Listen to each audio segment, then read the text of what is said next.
င်္ဂလာပါခင်ဗျရန်ကုန်ကစ်တစ်ကနေနောက်ဆုံးရရှိထားတဲ့သတင်းတွေကိုတင်ဆက်ပေးပါမယ်။ရင်းတိုင်းတိုင်းရေပြူမြို့နယ်စက်အိမ်စုကျေးရွာအနီးစစ်ကြောင်းထိုးလာပြန်တဲ့အကြမ်းဖက်စစ်ကောင်စီတပ်ကိုဒေါ်လာရေးပူပေါင်းတပ်တွေကဝိုင်းဝန်းတိုက်ခိုက်ချေမှုန်းခဲ့တဲ့တိုက်ပွဲအတွင်းစစ်ကောင်စီတပ်သား34ဦးကတော့အသီးသီးတိတ်ကုန်ကြပြီးစစ်တပ်ကအထိနာသွားကြပြန်တယ်လို့ရာမညမွန်တပ်တော်ကတရားဝင်သတင်းထုတ်ပြန်ထားပါတယ်။အကြမ်းဖက်မင်းအွန်လိုင်းအပါအဝင်စစ်ကောင်ဆောင်တွေကိုဆဲဆိုမှုတွေနဲ့ထောင်ဒဏ်17နှစ်ချမှတ်ခံရတဲ့စစ်တပ်ထောက်ခံသူဇော်ဖုံးဟင်းကိုပြန်လွှတ်ပေးဖို့စစ်တပ်ထောက်ခံသူတချို့ကမင်းအွန်လိုင်းစီကိုအတနာခံစာတင်ပေးမယ်လေလစ်လျူရှုခံရတယ်ဆိုတဲ့သတင်းပါဝင်နောက်ဆုံးရရှိထားတဲ့သတင်းတွေကိုတင်ဆက်ပေးပါမယ်အခုပထမဆုံးတင်ဆက်ပေးခြင်းတဲ့သတင်းကတော့ရင်းတိုင်းတိုင်းရေပြူမြို့နယ်စက်အိမ်စုကျေးရွာအနီးစစ်ကြောင်းထိုးလာပြန်တဲ့အကြမ်းဖက်စစ်ကောင်စီတပ်ကိုဒေါ်လာရေးပူပေါင်းတပ်တွေကဝိုင်းဝန်းတိုက်ခိုက်ချေမှုန်းခဲ့တဲ့တိုက်ပွဲအတွင်းစစ်ကောင်စီတပ်သား34ဦးကတော့အသီးသီးတိတ်ကုန်ကြပြီးစစ်တပ်ကအထိနာသွားကြပြန်တယ်လို့ရမညမွန်တပ်တော်ကတရားဝင်သတင်းထုတ်ပြန်ထားပါတယ်။ဒါကတော့ဩဂုတ်လ28ရက်နေ့ကပဲရေပြူမြို့နယ်စက်အိမ်စုကျေးရွာအနီးစစ်ကြောင်းထိုးလာပြန်တဲ့အကြမ်းဖက်စစ်တပ်စစ်ကြောင်းကိုဒေါ်လာရေးပူပေါင်းတပ်တွေကဝိုင်းဝန်းပိတ်ဆို့တိုက်ခိုက်ချေမှုရမှာနှစ်ဖက်တိုက်ပွဲအပြင်းအထန်ဖြစ်ပွားခဲ့တယ်ဆိုပါတယ်။အဲ့ဒီတိုက်ပွဲအတွင်းအကြမ်းဖက်စစ်ကောင်စီတပ်သားစုစုပေါင်း34ဦးကတော့အသီးသီးတိတ်ကုန်ကြတဲ့အပြင်ဒဏ်ရာရတဲ့သူတွေပါရှိသွားပြီးဒေါ်လာရေးဘက်ကလည်းရဲဘော်တို့မြင့်မြတ်စွာအသက်ပေးလူသွားရတယ်လို့တိုက်ပွဲရလက်ကတော့စစ်တပ်ဘက်ကထိခိုက်သေးဆုံးမှုများပြီးတော်လေးကိုအထိနာသွားကြတယ်လို့ရမညမွန်တပ်တော်ကတရားဝင်သတင်းထုတ်ပြန်ထားပါတယ်။လက်ရှိတင်းတိုင်းတိုင်းမှာတော်လိုင်းတပ်တွေထိန်းချုပ်ထားတဲ့နေမြေတွေကိုစစ်တပ်ကပြန်လည်ထိန်းချုပ်ချင်နေတဲ့အတွက်စစ်ကြောင်းထိုးတာတွေနေရာအနှံ့လုံနေပြီမယ်ဒေါ်လာရေးတပ်တွေကိုဘလို့မှမကြော်နိုင်ပဲသူတို့စစ်တပ်ဘက်ကသာအထိနာပြီးပြန်ဆုတ်သွားကြရတဲ့အခြေအနေတွေသာဖြစ်နေတယ်လို့ဒေတာတွင်သတင်းအရင်းမြစ်ကပြောထားပါသေးတယ်ခင်ဗျတစ်ဖက်မှာတော့အကြမ်းဖက်မင်းအွန်လိုင်းအပါအဝင်စစ်ကောင်းဆောင်တွေကိုဆဲဆိုမှုတွေနဲ့ထောင်ဒဏ်17နှစ်ချမှတ်ခံရတဲ့စစ်တပ်ထောက်ခံသူဇော်ဖုံးဟင်းကိုပြန်လွတ်ပေးဖို့စစ်တပ်ထောက်ခံသူတချို့ကမင်းအွန်လိုင်းစီကိုအတနာခံစာတင်ပေးမယ်လေလစ်လူရှုခံရတယ်လို့အတနာခံစာတင်တဲ့အထက်ပါဝင်သူတဦးကိုယ်တိုင်ကရန်ကုန်ခေတ်ကိုအတိပေးပြောဆိုလာပါတယ်အဲ့ဒီစစ်တပ်ထောက်ခံသူဇော်ဖုံးဟင်းကိုသူထောက်ခံတဲ့စစ်တပ်ကပဲမင်းအွန်လိုင်းအပါဝင်စစ်ကောင်းဆောင်တွေကိုဆဲဆိုမှုတွေနဲ့ဩဂုတ်လ9ရက်နေ့ကတည်းထောင်ဒဏ်17နှစ်ပြန်လည်ချမှတ်လိုက်တာပါအဲ့ဒီလိုစစ်တပ်ထောက်ခံသူဇော်ဖုံးဟင်းကိုထောင်ဒဏ်17နှစ်ချမှတ်ပြီးတဲ့နောက်မှာတော့စစ်တပ်ထောက်ခံသူတချို့စုပေါင်းပြီးဇော်ဘိုးရင်ကိုပြန်လွတ်ပေးဖို့မင်းအွန်လိုင်းစီကိုအတနာခံစာတင်ခဲ့ကြတယ်ဆိုပါတယ်။ဒါပေမဲ့လည်းစစ်ကောင်စီဘက်ကအဲ့ဒီအတနာခံစာနဲ့ပတ်သက်ပြီးမြည်သည့်အကြောင်းပြန်မှုမှမရှိသလိုလစ်လူရှုခံထားရတယ်လို့အဲ့ဒီအတနာခံစာတင်တဲ့အထက်ပါဝင်သူတဦးကိုယ်တိုင်ကရန်ကုန်ခေတ်ကိုအတိပေးပြောဆိုထားပါတယ်။အဲ့ဒီလိုစစ်တပ်ထောက်ခံသူဇော်ဘိုးဟင်အတွက်အတနာခံစာတင်ခဲ့တဲ့စစ်တပ်ထောက်ခံသူတချို့ကတော့ဇော်ဘိုးဟင်ရဲ့မိသားစုတွေကိုစစ်တပ်ဘက်ကပြောကြားချက်အရလာမယ့်2026ခုနှစ်လွတ်လပ်ရေးနေ့နဲ့နှစ်သက်ကူတကြံကာလလွတ်ငင်းတွေထဲမှာတော့ပါဝင်လာနိုင်တယ်လို့နှစ်သိမ့်ထားပေမဲ့အတနာခံစာကိုတော့လစ်လူရှုထားတဲ့အတွက်အခုလိုစစ်တပ်ထောက်ခံသူဇော်ဖုံးဟင်းကိုစစ်တပ်ကပဲပြန်ပြီးလက်လွတ်စပယ်အလုတ်ခံရတာကိုဝမ်းနည်းမိတယ်ဆိုပြီးတော့ပါအတနာခံစာတင်တဲ့အထက်ပါဝင်သူတဦးကိုယ်တိုင်ရန်ကုန်ခေတ်ကိုပြောထားပါတယ်လက်ရှိမှာတော့အကြမ်းဖက်မင်းအွန်လိုင်းအပါဝင်စစ်အရာရှိတွေကိုဆဲဆိုမှုတွေနဲ့စစ်တပ်ထောက်ခံသူဇော်ဖုံးဟင်းကိုသူထောက်ခံတဲ့စစ်တပ်ကပဲထောင်ဒဏ်17နှစ်ချမှတ်ထားရုံနဲ့မကသူတို့စစ်တပ်ကိုထောက်ခံတဲ့သူအချင်းချင်းတွေကမဘာသာနဲ့စစ်တပ်ထောက်ခံသူဒေါ်မိုးမိုးခိုင်ဆိုသူကပါဇော်ဖုံးဟင်းကိုရန်ကုန်မြို့တကုံမြို့တစ်တောင်ပိုင်းမြို့နယ်ရဲစခန်းမှာစက်သွေးဥပဒေပုံမှန်နဲ့အမှုဖွင့်ခဲ့ပါသေးတယ်ခင်ဗျတစ်ဖက်မှာတော့မြန်မာနိုင်ငံမှာအသက်မပြည့်သေးတဲ့သူတွေကိုစစ်မှုထမ်းခွင့်မပြုဖို့အန်ဂျီအစိုးရကထုတ်ပြန်လိုက်ပါတယ်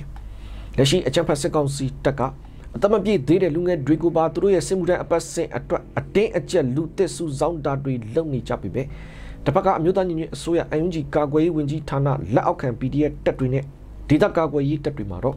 အတမပြည့်သေးတဲ့သူတွေကိုစစ်မှုထမ်းခွင့်မပြုဖို့ညွှန်ကြားထားပြီးဖြစ်တယ်လို့ဆိုပါတယ်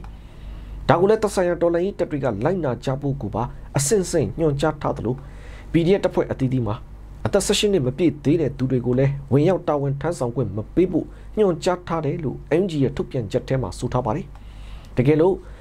MG အစိုးရကာကွယ်ရေးဝန်ကြီးဌာနကွပ်ကဲမှုအောက်မှာရှိတဲ့ဒေသကာကွယ်ရေးတပ်ဖွဲ့တွေစီမှာအသက်မပြည့်သေးတဲ့ကလေးငယ်တွေတာဝန်ထမ်းခြင်းလို့လာရောက်ခဲ့ရင်လည်းတေချာစီစစ်ပြီးသက်ဆိုင်ရာမိဘတွေစီပြန်လည်အနှံဖို့ကိုပါညွှန်ကြားထားတယ်လို့ဆိုပါတယ်။အရင်ရသအစိုးရလက်ထက်2019ခုနှစ်ပြည်ထောင်စုလွှတ်တော်ရဲ့ကလေးသူငယ်အခွင့်အရေးများဆိုင်ရာဥပဒေတွေအပြင်ကလေးသူငယ်အခွင့်အရေးများဆိုင်ရာ Convention ရဲ့နောက်ဆက်တွဲအခြေပြစာချုပ်မှာမ မြန်မာနိုင်ငံကအတီးပြုတ်ပါဝင်ခဲ့မှုတွေအရာ NUG အစိုးရကာကွယ်ရေးဝန်ကြီးဌာနရဲ့ပြည်သူ့ကာကွယ်ရေးအဖွဲ့တွေမှာအသက်မပြည့်သေးတဲ့ကလေးသူငယ်တွေပါဝင်မှုမရှိအောင်စီမင်းစည်းကမ်းအမိန့်နဲ့ညွှန်ကြားချက်တွေထုတ်ပြန်ခဲ့တယ်သိရပါတယ်။အဲဒီလိုထုတ်ပြန်ခဲ့တဲ့စီမင်းစည်းကမ်းအမိန့်နဲ့ညွှန်ကြားချက်တွေကိုလည်းလိုက်နာကြဖို့အတွက်ကိုပါ NUG ကာကွယ်ရေးဝန်ကြီးဌာနကကြက်မှတ်ဆောင်ရွက်နေပြီးလိုက်နာရသူတွေအနေနဲ့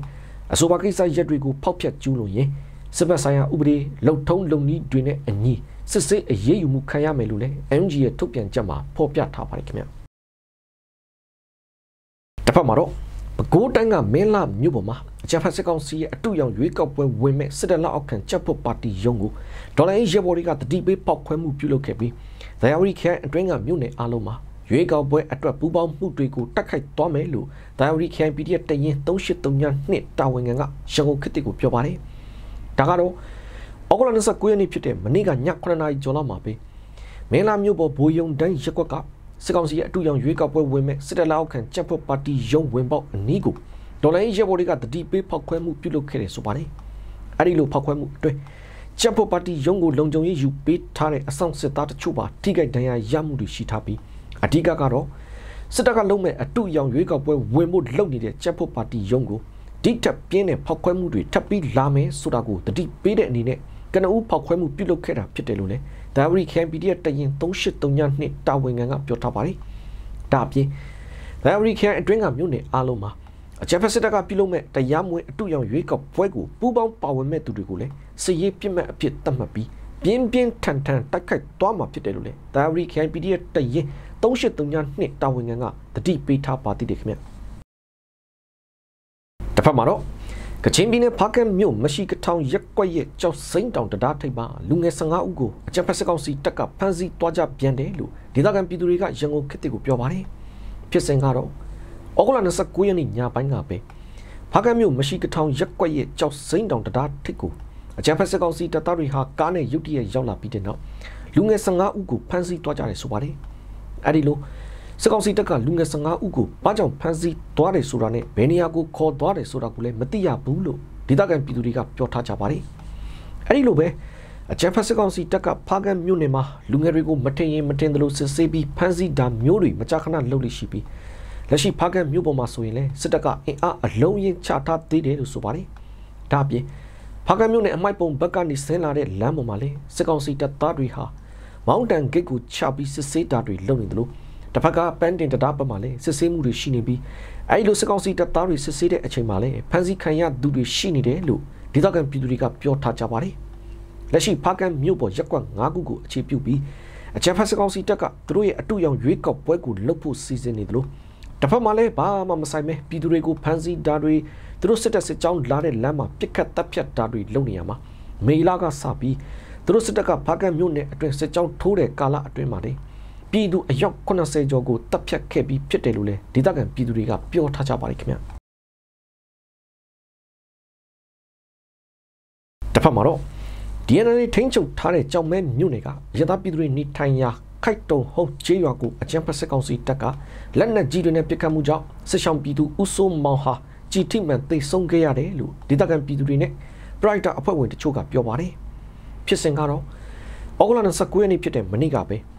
DNA ထိန်းချုပ်ထားတဲ့ကြောင်မဲမြို့နယ်ကရသပြည်သူတွေနေထိုင်ရာခိုက်တုံဟုံးကျေးရွာကိုအကြမ်းဖက်စစ်ကောင်စီတပ်ကရည်ရွယ်ချက်ရှိလက်နက်ကြီးတွေနဲ့ပစ်ခတ်ခဲ့တဲ့အပြင် drone နဲ့လည်းဘုံကျဲတိုက်ခိုက်တာတွေဇက်တိုက်လုပ်နေတယ်ဆိုပါတယ်။အဲဒီမှာစစ်ကောင်စီတပ်ကပစ်တဲ့လက်နက်ကြီးဟာခိုက်တုံဟုံးကျေးရွာကိုကြောက်ရောက်ပောက်ကွဲခဲ့ပြီးစစ်ရှောင်နေတဲ့ပြည်သူဦးစိုးမောင်ဟာလက်နက်ကြီးကြီးစားထိမှန်ပြီးတော့တေဆုံးခဲ့ရတယ်လို့ဒေသခံပြည်သူတွေကပြောထားတယ်လို့တွားရောက်ကူညီပေးတဲ့ private အဖွဲ့ဝင်တချို့ကလည်းပြောထားပါတယ်။အကြမ်းဖက်စစ်ကောင်စီတပ်ကတော့